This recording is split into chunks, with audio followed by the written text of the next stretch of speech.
Good afternoon and welcome to Lunchtime series where we chat about everything leadership, coaching and marketing in aim of adding values to people's lives, happening every Wednesday and Thursday on ebuzzradio.com. You can catch the Lunchtime series on all major podcast channels, and to help and grow the channel, please like, share and follow and share it with everyone, guys. Today's coaching segment, we have someone who's going to talk to us about a very interesting topic, something I'm really passionate about. And when I heard about this, I was like, okay, we need to speak to her. She's transforming your businesses from inside out. She's people and culture development, and she does motivation and engagement maverick. She calls herself a motivation and engagement maverick. She's also an investor and a coach, and her name's Desiree Wegner. Desiree, how are you doing? I'm good, thank you, Kevin. How are you? Good. And thank you for joining us. Thanks for making some time to chat to us about this interesting conversation we're going to have today. So before we kick it off, tell us who you are, what it is you do. I mean, I've given a bit of your intro, but in your words, tell us who you are and what you do for a living. Yeah, well, thank you for that introduction, but you're absolutely right. So I'm one of those people professionals who is just passionate about people and personal development. So my business is called the Holistic People Collective, and it's about always looking at the bigger picture when it comes to people and culture and how we can actually start doing and being better. And I help and support business leaders by going into the business and shining a light on some areas that maybe they hadn't considered, and helping them explore things like their motivation within their organization and how to get the best out of their people. Amazing. And that's exactly what we're going to be talking about today. So, the first question is, and I mean, I'm so glad that we are talking about it. We look at the last couple of years and what the world has gone through, and people are changing. The reason why people do what they do is changed. People have moved, people have traveled, people are working remote. There's this hybrid situation, and there's all these questions that are being thrown out and posed to leaders, and leaders are kind of going, well, not 100% sure what the hell to do, right? And one of the things that I also very often get to is, well, what's the motivation? What is the motivation behind it? And that's what we're going to talk about. Today, we're going to talk about what the motivation is and the tool that you guys have that you can actually share with people. But I mean, in your words, what is motivation and what does it mean to be motivated? Oh, gosh, you're so right. I think this topic of motivation really has only come to the fore in the last 2 to 3 years, considering what the world has gone through and the major impact that COVID had, when everybody got sent home and life just got turned upside down on its head. And everybody's working from home, really putting in all that time and effort and having to juggle their lives and their professional lives as well. And the topic of motivation, I think, started coming to the fore then because people started to struggle with their motivation. And it's not a concept, I think, that we ever go away and think about in a lot of depth. And I think that's part of the problem as well, is that we're not thinking on a deeper level about really does motivate us. And it's not just those surface level things like, oh, I want a nice fancy car. Yes, that's going to motivate me. So I'm going to work 10 times harder at work to buy myself that lovely car. It goes a lot deeper than that. So motivation is what we know it to be, as that kind of fuel in our tank, that driving force that makes us want to attain something that either we've dreamt about or thought that we could never achieve. The interesting piece is actually we know so much more about motivation when there is a lack of motivation. That's when we feel it. That's when it becomes really real for us. And something else about motivation that I've been exploring in a lot of detail through a tool that you and I are going to talk about today called motivational maps is that motivation itself is fluid. We don't just start out and think in our 20s, right, I'm motivated by this, and that's what's going to carry me through right until I decide to retire or do something else. It's so fluid, and it's so impacted by where we are in our life, the context that we're living in at the moment, and that's what becomes really, really interesting about it for me. So, and this is true. I like the point that you make around motivation being fluid. I think the reason why I used to do something today, or the reason why I do something today, and compared to the reason why I did something, a year ago or 5 years ago, completely changed, right? And we often, I think it begs that question from Simon Sinek is, what's your why? Why are you doing it, right? Exactly. And when you really start tapping into it, and you have some kind of strategy or structure or assessment or some kind of way or some kind of tool to kind of measure, so why am I doing what I do? What really feeds my soul? Suddenly you have like, oh yeah, that really makes more sense, right? But I mean, essentially there are different types of motivators, right? And there's different motivations or motivators for a lot of people, right? Don't you want to talk to us about those types of motivations that there are, and what are the different motivators there that we're going to learn about today? Absolutely. So I'm talking and referring about a tool called Motivational Maps. Sadly, I cannot even take credit for it. I would love to, but it was created by a gentleman here in the UK called James Sale, and he's the creator of Motivational Maps. And to be honest with you, as a tool, it's gone global. It's everywhere. It's just not something that we're talking enough about. So that's why I'm here today, to kind of share what I know about Motivational Maps. And the interesting part is that James was a head teacher here in the UK in secondary school. And a lot of his career was focused around that secondary education and understanding how to get the best out of the pupils whilst they were at school. And he then stumbled onto motivation and did loads more research around it, and ultimately created this tool. But what he found throughout his research, which was really interesting, was the fact that motivation actually has three sources. So the first source being your personality. Some personalities are more geared up to be more driven or ambitious, whereas other personalities are not as driven or ambitious, but that's okay, right?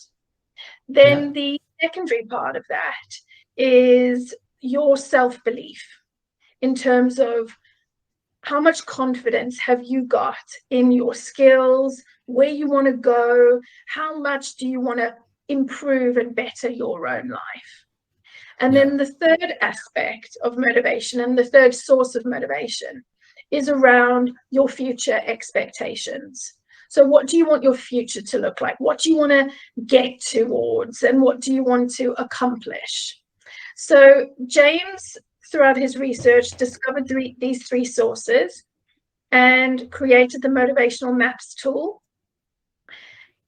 And if you look at the tool, you can kind of overlay those three sources in terms of what James has pulled out as motivational clusters. So he's identified three categories or clusters, and the first being the achievement cluster, the second being the growth cluster, and the third being the relationships cluster. And within these clusters fall those 9 types of motivation, or 9 motivators, as we've said. So in the achievement cluster, you've got the motivators of expert, builder, and director. In the growth cluster, you've got the motivators of spirit, creative, and seeker or searcher. And then in the final cluster of relationships, you've got the motivators of star, I've gone and lost it now. Star, friend, and defender. There we go. It came There back we to go. me. Yes. Defender. And when you explore what each different motivator means, that's really, as what you described, that's when you start to get those light bulb moments around yourself and what's driving you at the moment. So, I mean, with all of these, there's every motivator has its own meanings, right? But if you could quickly just touch on sort of what those motivators do mean, and because then it gives us a nice indication of like, yeah, how does that connect to me? So, for example, if we start off with the one cluster and we look at the relationship or the relationship motivators. So the defender, what is that really speaking to for us from a motivations perspective? Absolutely. So someone who you would describe as a high defender would be someone who really seeks out safety and security. So they are not likely to rock the boat.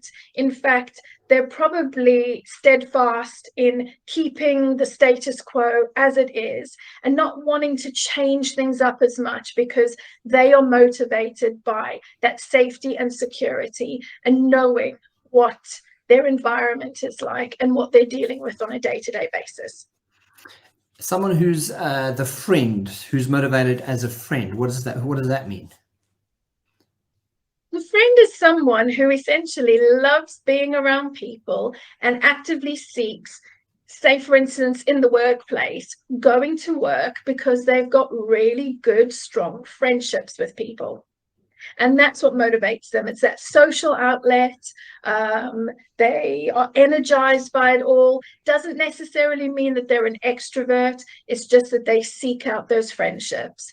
And normally that will be the main motivator when it comes to making their decisions. And then we have the star. What is the star? What's the motivator there? I can guess. I love the word star, but the star is someone who actively seeks that recognition and kind of being at the forefront of all the action and gaining that reward and reputation for being known, right? So if you've got somebody in your team who's essentially high star, they'll definitely be the person putting their hand up saying, yes, I'd love to go and collect that award on behalf of everyone, and always putting themselves out there. Yeah. So, I mean, those are relationship motivators. Moving into our achievement motivators, we've got the director. What does the director motivate? So the director motivator stems from more of a command and control motivator. So someone who enjoys leading people, doesn't necessarily mean that they're always a leader, but they certainly like to control the situation, command the situation as well, and be highly directive, as a director would be. And then we have the builder. The builder is an interesting one. And I love the name that James has given this motivator, because whenever you land up talking about money being a motivator, people often become a little bit tetchy and don't actually want to admit that they're motivated by money. So James was very clever and called it the builder instead.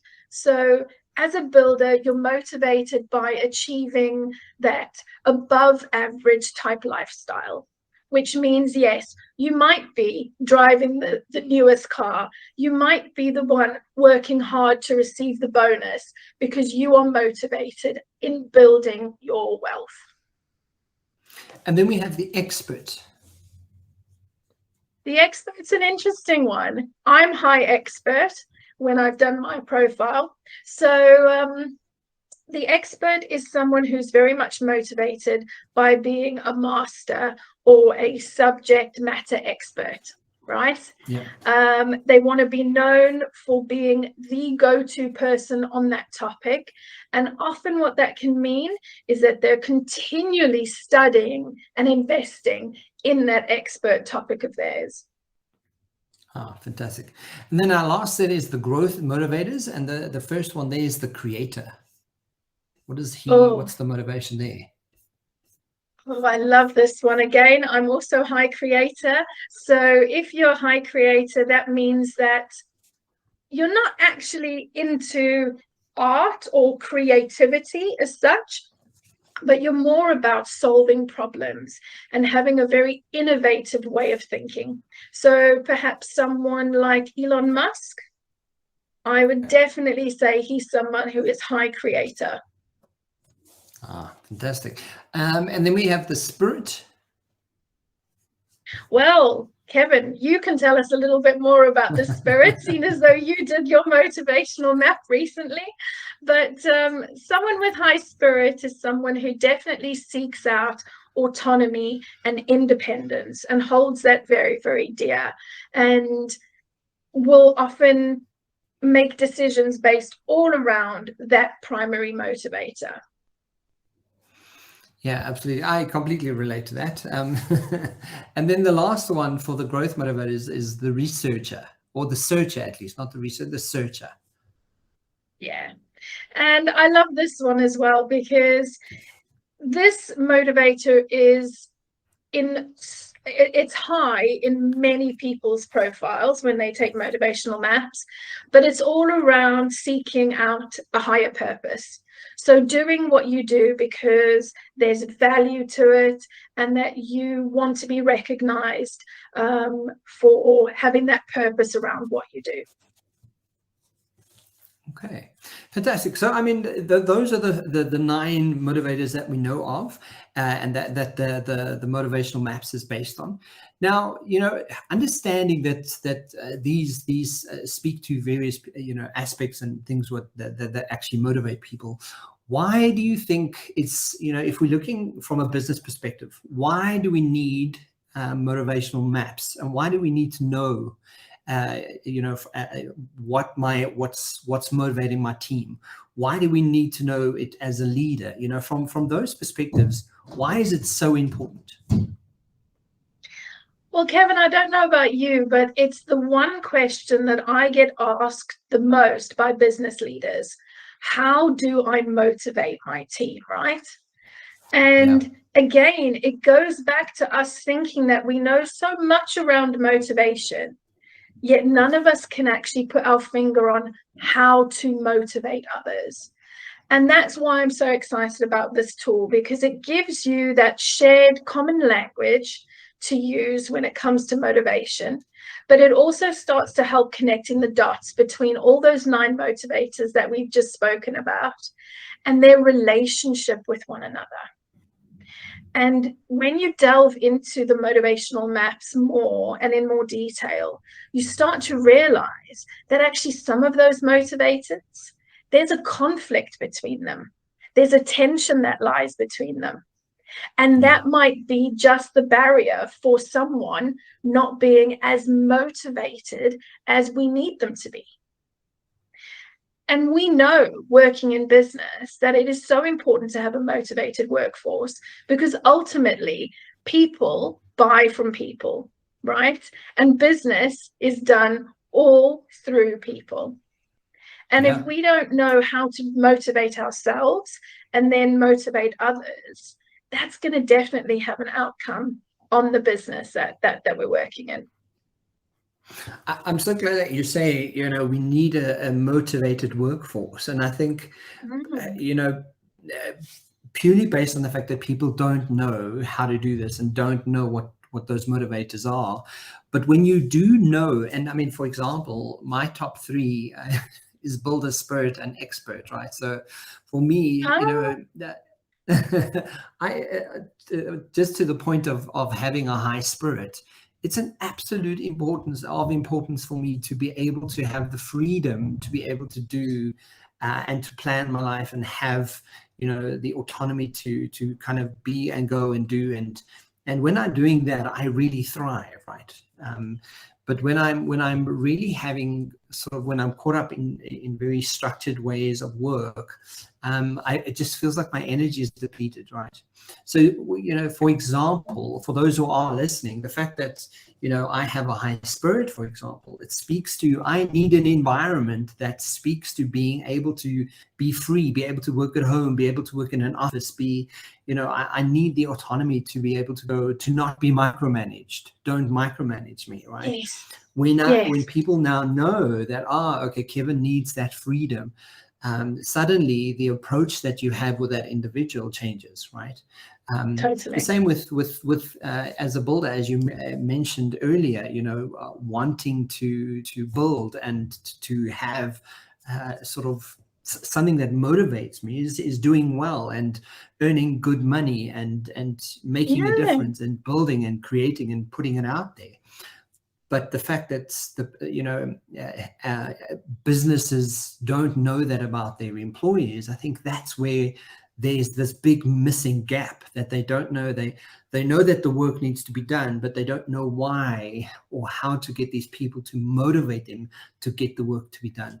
And I think once we're speaking their internalized language and their brain language, then suddenly it completely shifts, and you have a completely motivated team to really kick some ass. Because when people are thriving at their motivations and their motivators, and their needs are being met to that level, people feel good, they act good, their behavior shines, their attitude shines, everything about them changes, right?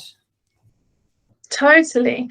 And I think, you know, motivation is one of the foundations in every organization, but actually in every person as well. So it's the foundation for our mental health and our well-being.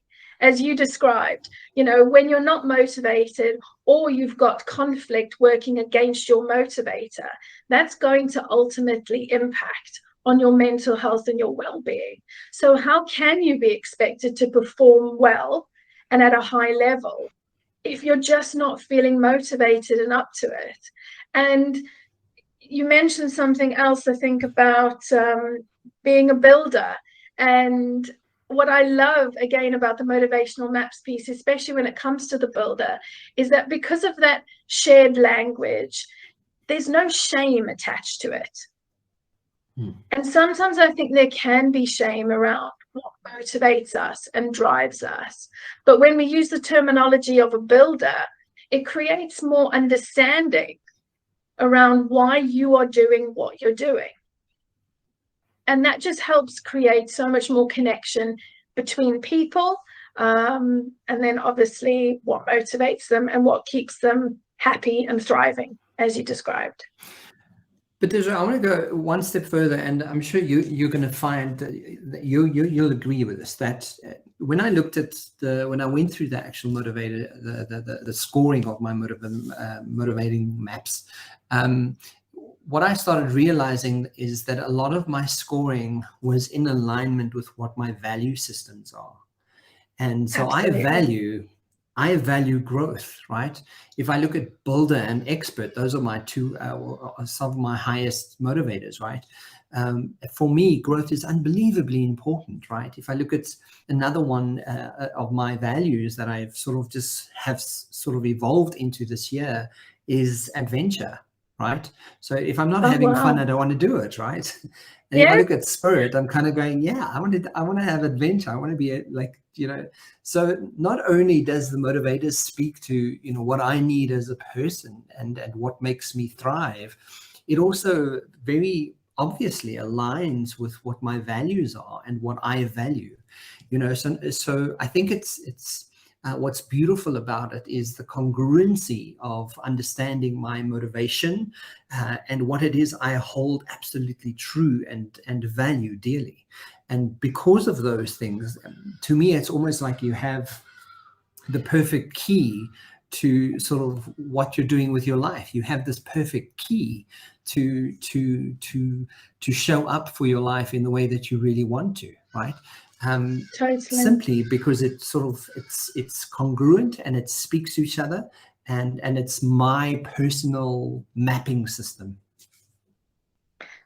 And so often in the space of leadership, we talk about unlocking people's true potential. Yeah. How can we do that if we don't know what motivates people? So Absolutely. to unlock that true potential, we've got to dig deeper and understand the topic of motivation and how it's so individual for each person. It's like motivation is like your DNA. We might have all 9 of those motivators within us, but depending on the time and place and the level of motivation, we're all going to be acting very, very different. But it allows us to come together and talk and understand one another, which can only generate this positive energy to propel ourselves and the organization forward. So it's an incredibly exciting topic. And I think it becomes even more fascinating, especially when you come up against those blockages and you're not understanding why you're not getting on with somebody else. Why are you not communicating properly? Why are you not gelling properly? And it's usually because you're coming at the same topic, but from a different motivation, right? Absolutely. Unlock that, share some common language, see the other person's perspective, and then a whole different world opens up. Yeah, I love that. So, I mean, before we get to our last question, one thing that's sort of piqued my interest now is also you speak about, you know, the motivators might be in conflict with one another or within conflict with someone else. What do you do in that instance? So, you know, I have a high free spirit, but someone else has, wants to really find, stability and security and safety. How do you from a coaching perspective and as a motivational coach, how do you reconcile those two to see each other? Oh, this is such a great question. And it's happened recently where I was coaching someone and she was really, really struggling to make a decision to leave the company and the job that she was in. But she was deeply, deeply unhappy. And she had that kind of paralyzed feeling and she couldn't move forward. She couldn't make decisions, but she couldn't understand why. And she kept comparing herself to where she was when she was in her 20s. And she was this go-getter who had no problem making decisions, knew exactly what she wanted. And now, 30 years later, was just stuck. So we did her motivational map. And it was such a revelation for her to realize that actually her motivational score was 12%. Oh, wow. 12%. Sure. Yeah. That is so low that indicates there that there is definitely mental health issues, or that she's suffering from mental health or mental health condition possibly, just because of that lack of motivation. And what was really enlightening for her was when she saw that number and she realized how severe it was. That prompted her in terms of taking action, which was really interesting. But something else that came through in her profile and offered the answer as to why she was so paralyzed and not able to make decisions was she was very high spirit, but equally high defender. And that's where that conflict comes in. So when you are high spirit, seeking out the flexibility, the autonomy, but you've got that other element of you going, no, just stay safe, don't do anything, just keep it as it is, that creates that conflict there. So what we did in that situation was we started speaking to both motivators, really understanding them in more detail and how they were coming through in her daily behavior, and how perhaps both were offering very positive aspects of motivation, but also looking at how both were holding her back. And she was so enlightened by the whole process that even though she didn't go away and immediately make a decision and hand in her notice, there was nothing, as drastic as that from a behavioral perspective. It actually just brought her a lot of peace around why she was where she was at, and that it was okay. And she could then start to deal with all her confidence issues that it was creating as well. So that was quite a positive outcome, but a great example of how our motivators can often be in conflict with one another. Yeah, I mean, and to add what you're saying, guys, for those who don't know, your brain is always in aim of keeping you safe. Its highest purpose is to keep you safe. So even if you have both these areas of motivation that are in conflict with each other, they are absolutely there on purpose, and they are there to serve the highest good for you as an individual. When they are in conflict, it is for people like Desiree and myself to help people like that sort of discover what that root cause is, because at the core of it, they both want the same thing. They both want to keep you safe, and they want to both keep you safe and secure.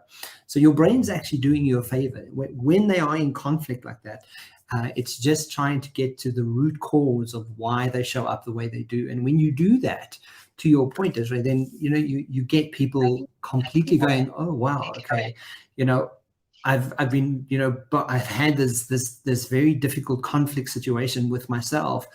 And when you really discover the root of what they're really trying to show up for that individual as, they go, okay, you're actually just trying to find the same root of meaning that I've been giving this conflict. So I mean, I love that. I love that. It's completely fascinating. So I mean, Desiree, in our last little bit of conversation, what is the advice that you have for aspiring leaders? Because people need motivation. People more than ever, if we look at the state of the world, if we look at the crisis in Iran, if we look at the crisis in the Ukraine, if we look at the global recession that's happening, and people sort of really, even Christmas, I don't know if it's my imagination, but Christmas feels not so Christmassy this year. So you're not the only one. What is it that you can leave with some aspiring advice for leaders out there? Because I think and they need it. People need it. People need to know more about it. Absolutely. I think the first thing that I would say is that understand that motivation is not just some surface level concept.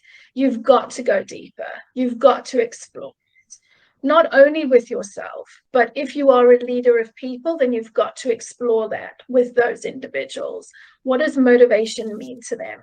So don't be afraid to have those deep, meaningful conversations, because it's going to count so much in the future. And especially at a tough time, like you say, with the potential global recession coming up, that's going to be a conversation that needs to be had more and more every day with ourselves and with one another. But I guess something else I would also say is that you've got to understand that motivation is fluid. Yeah. And just because you have a firm idea now about what motivates you doesn't mean that it's going to stay like that forever. So it's a continual process, and you've got to delve deeper, like I say, to get the answers.